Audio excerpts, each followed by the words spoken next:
and sisters, I greet you with the prayer that the God of Abraham may guide us tonight, that we may leave this hall enriched from what we hear from each other. The subject of the dialogue, and it's a dialogue. I told Bishop Quinlan that I saw Freddie Truman bowl, and I saw Len Hutton bat. He said, I saw Bradman. I saw Bradman batting. So we've been along for some time. It's a dialogue. And it's a dialogue in which we want to listen to what each other has to say and be enriched by an understanding of each other's viewpoint. That's what we are here about.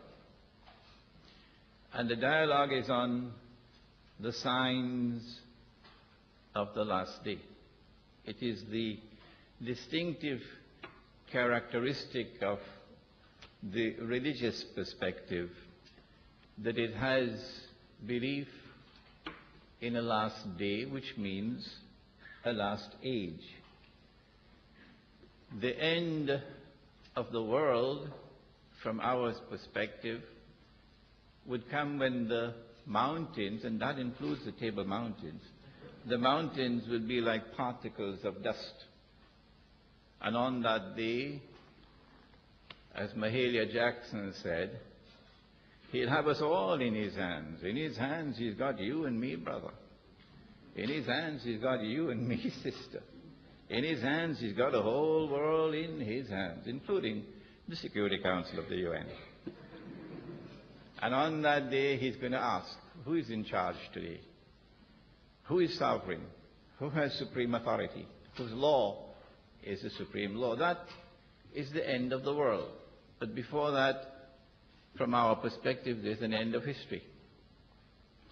And the historical process is one which witnesses rivalry between truth and falsehood. But history cannot end without the triumph of truth. That last age which culminates with the end of history is an age which, according to Islam, would witness strange things unfolding in the world. The companions were sitting talking amongst themselves when he, the prophet, came, and you would hear me using some very small Arabic expressions. It's part of our spiritual culture. We don't mention the name of a prophet without saying, peace be with him. The companions were sitting talking amongst themselves when he, the prophet, alayhi salam, came and asked, what are you talking about? And they said, we're talking about the signs of the last day. And he said, the last day would not come until, and he mentioned 10 signs, and you may want to memorize them before you leave. Number one, and these are not given in the chronological sequence in which they will occur. We don't know the chronological sequence. Number one, the false Messiah. So you can put that word very big on the blackboard. Messiah is at the end of history, Messiah.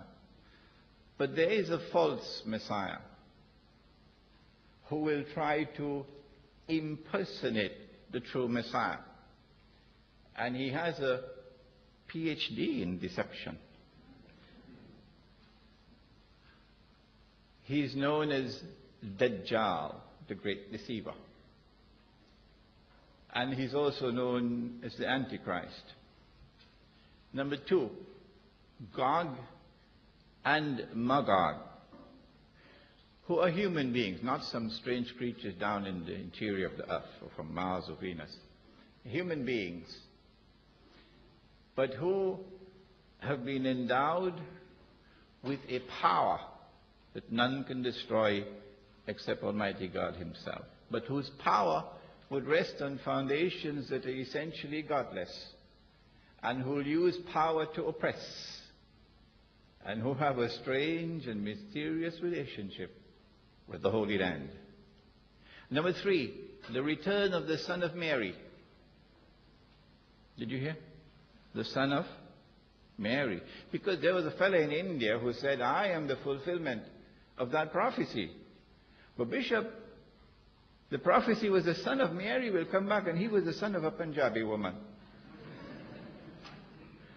The founder of the Ahmadiyya movement. You probably heard about it. The return of the Son of Mary. Number 4, dukhan, or smoke. And now welcome to religious symbolism and the difficulties that we are experiencing with religious symbolism. Because religious symbolism has to be interpreted. And when the Prophet Joseph alayhi salam had a dream in which he saw the sun and the moon and 11 stars bowing before him. And then some 40 years later he said, this is the fulfillment of that dream. The sun didn't come down and bow before him.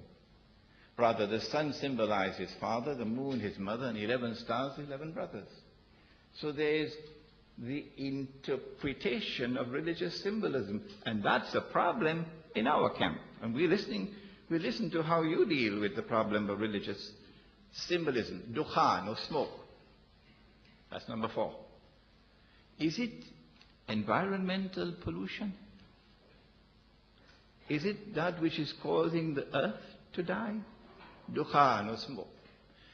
Number 5, dabbatul ard. Dabba is a creature or a beast. Ard means the earth, it means the land, it means the territory. But more often than not, in the context of the subject of the last age, land refers to Holy Land. And so a beast coming out of the Holy Land. Is this also religious symbolism? We have differences of opinion within our Muslim community. Different scholars view it differently. And we hope, as we progress with today's dialogue, tonight's dialogue, we'll hear some of these differences within our different camps. Number 6, that the sun would rise from the west. But the Quran itself says that the sun rises from the east. I think it does from Cape Town as well. And so, a sunrise from the west would be a false sunrise. An ominous sunrise that will be false, emerging from the west. What do we make of that false sunrise? Is it an upside down world? Is it something that's going to come from the west that will deceive mankind into appearing to be the truth when it is falsehood? Number 7, 8, and 9. 3 earthquakes which are accompanied with sinkings of the earth. The earth sinks down and swallows what it swallows. 1 in the east, 1 in the west, and the 3rd one in Arabia. The 3rd one in Arabia, however, would come immediately before the return of the Son of Mary, who, according to the Prophet, Allah's blessings be upon him, will descend from the heavens with his hands resting on the wings of 2 angels. At that time when he comes down, it would be as he came the first time. The first time that he came in front of his cousin, John the Baptist, alayhi salam. And the divine wisdom ordained that John would say, here he is. This is the man you've been waiting for. This is the Messiah. And so a method of positive identification. And so history repeats itself when he comes back. When he comes back, he'll come back before another similarly divinely appointed individual who would be a worldly leader, while the Son of Mary will be a spiritual leader of that last age. That individual was described as the rightly guided leader. Imam means leader, Mahdi, rightly guided. And so the Son of Mary will come down before him, and he would state, here he is. This is the man you've been waiting for. This is the Messiah. History repeats itself. Positive identification. Excuse me. And number 10, we've reached 9 so far, have we? Number 10, that a fire would come out of Yemen. Is this religious symbolism? Or is this an actual fire? A fire will come out of Yemen and would drive people to their place of assembly for the judgment. But the Quran looks at all of these 10 and selects one as the key to the understanding of the last age, to the understanding of all the signs of the last age. The Quran says that surely he is the key to the subject. Who is he? He, meaning the Son of Mary, meaning the return of the Son of Mary. When Jesus comes back, that is a subject you must study. For that is a subject which commands the entire signs of the last day. If you penetrate this, you'll be able to understand all the rest.